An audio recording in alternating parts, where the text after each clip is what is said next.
He's moving. 168. Oh, yeah. Oh. 78. Hey, now. I think he knew he did well. I think he said, oh, yeah, as he crossed the finish, didn't he? Did I hear that properly? That was strong. Awesome play next one. He's a great player. He's got a really bright future. Yeah, I was training down in Davie. I mean, it's kind of one of those things where you felt like you're getting one, but like, I know the first wave went out, I hadn't got one. I was like, oh man, is there like a chance? I'm not going, I don't know. But you know, once it came, it was awesome. It's kind of a dream come true situation. And here it's kind of surreal. How you doing, Jared? I think, you know, just the effort and the motor, I think it's something that, you know, carries on no matter what level of football you play at. I mean, if you can play with an effort and, you know, you get to the ball that translates, I mean, the ball is the most important thing. If you're a guy that can get to the ball and create turnovers, I mean, it's crucial.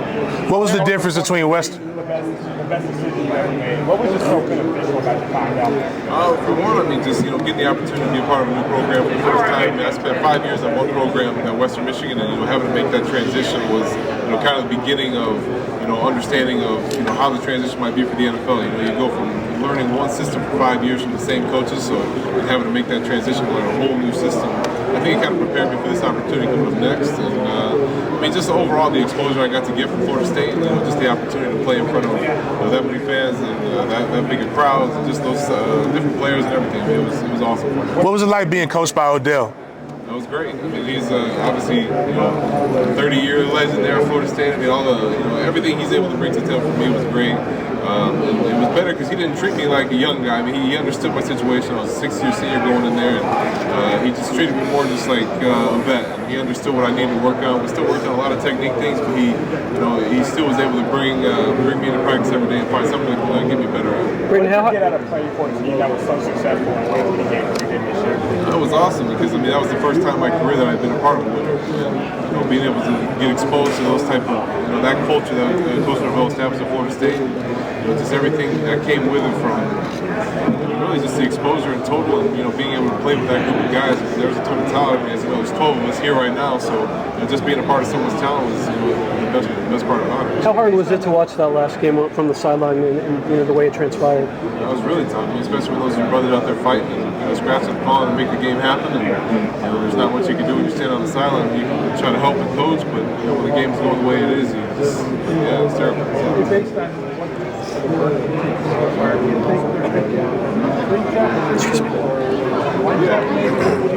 I definitely think I project as a 3 technique, and I mean in most of my meetings that's kind of what, you know, teams see me as. And, I mean, there's certain packages where I can bump out wide and play, you know, 5 or 6 and short yardage goal line situations. I don't necessarily project as a 1 technique, but in passing situations, you know, 2nd and longs, 3rd and longs, I mean, you can easily rush from the A gap. You're not needing to be a run stopper in that situation. But yeah, I think across the board, you know, I think I bring a lot of versatility that I'll be able to fit in kind of anywhere, you know, in any situation.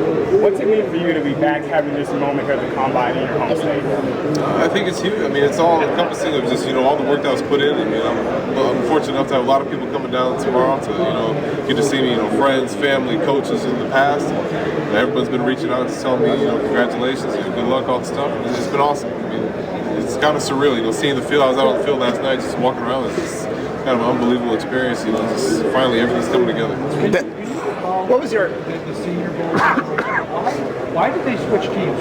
I don't know if I ever read why they did it. How did that all go? Yeah, so I really didn't find out until the morning of. You know, I was sitting at breakfast and got a text from Mr. Nagy, and he told me, "Hey, can you meet me real quick?" And, it was because in total there was a lot of guys that didn't end up playing on that team, and I think they had gotten down to like 3 defensive linemen on their roster, and yeah, he just came to me and asked, and it wasn't that big a deal. It looked bigger than it was, but I mean, really just switching teams, a couple different plays, a couple different schemes, but I mean, it was a pretty baseline all-star game roster, so, or playbook, so yeah, it was pretty good. Branden, what message would you give your fans back home? Yeah, I mean, especially guys in my situation that, I mean, everyone's track's a little different. You know, it took me 6 years to get to this point. Some guys it takes 3 or 4, but, you know, no matter what, just, the opportunity is going to come. You just have to wait for that wall to fall. If you keep pushing, it's going to fall somewhere. You went crazy in that ACC championship game. Describe your mindset of going up against Louisville and just what was going through your heart. Yeah, I mean, I think it's it's kind of the same mindset you go into every game, except it's kind of the same thing I was talking about. You never know when your opportunity is going to come, when you're going to get the chance to have a game like that. It's something that just kind of happens. And once I made that first play, I mean, it was like second play of the game. Once I made that, the juices get flowing a little different. Like you get a different vibe start setting in. You're like, okay, we can take this game over. And, I mean, I think as a defense, we kind of knew going into that game that we were down to our third-string quarterback. There's nothing against him. It's just the situation we're in. We knew we had to step up. We knew that it was going to be on our back to win that game. It wasn't just me. It was a total defensive effort. I mean, you can look at the stats. It was a really good effort by everybody. Have you? Yeah. Is there anybody that you're looking at and say, that's kind of how I play, how I want to play? Yeah, for sure. One of my favorites is Zach Sealer from the Miami Dolphins. I'm a big fan of his. I knew him when he was at Fresno State up in Michigan, or not Fresno State. I forget his name. Apologies. It's been a long week, but no, I mean, he's a great player. I've been watching him for a long time now. Just the way he plays, relentless effort. He's kind of flexible up and down the line. I mean, great in the run game. He was a 10-sack guy this past season. I mean, just his story of how he made it in the NFL and all the ups and downs he had going through it was huge for him. It's cool. Really good player. Max Crosby, just the relentless effort he plays. He was a MAC guy, kind of similar to me. And, just the way he goes about the game, the way he takes care of his body, and just, it's all about ball. I mean, that's how I want to be when I get to the next level. What are the main selling points for making a team? I think, one, just the maturity that I bring, and two, just how I treat the game. I treat the game like a pro. I think you can ask anybody I'm around in my buildings that I've been in that, this is ball is what I do. I'm all about it. And, I treat it like a pro, and that's how it's going to be when I get to the next level. There's not going to be any questions of can I handle the pressure to the next level. There's not going to be any questions of can I handle the long days, the film, everything that goes into it. I mean, this is something I've been doing for a long time, and I've been able to handle it up to this point. And I think I'm ready to play at a high level and just continue the success. What was your experience? Just this week with formal interviews, I spoke with the Colts, the Bills, Carolina Panthers, Tampa Bay, Cleveland, Baltimore. I'm sure I'm forgetting a few, but it's been a great week. A lot of teams reached out. I spoke to pretty much all 32 at the Senior Bowl, so everyone's got a chance to meet with me. It's been awesome so far. What was your experience? A lot of it, I grew up a huge Colts fan. I still am a big Colts fan. And just being able to see the field can still kind of get some chills. I've been used to come to games when I was a kid. And I grew up in the Peyton Manning era, especially the great defense like Dwight Freeney and Robert Mathis. So the roots run deep for me here. I'll always be a big Colts fan. I wouldn't mind playing up here. That'd be awesome. Florida State had a number of talented linebackers this year.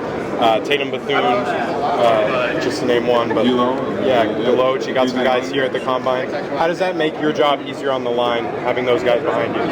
No, I definitely think I project as a 3 technique, and in most of my meetings, that's kind of what teams see me as. And there's certain packages where I can bump out wide and play 5 or 6 and short yardage goal line situations. I don't necessarily project as a 1 technique, but in passing situations, second and longs, third and longs, you can easily rush from the A gap. You're not needed to be a run stopper in that situation. But I think across the board, I think I bring a lot of versatility that I'll be able to fit in kind of anywhere, in any situation. What's it mean for you to be back?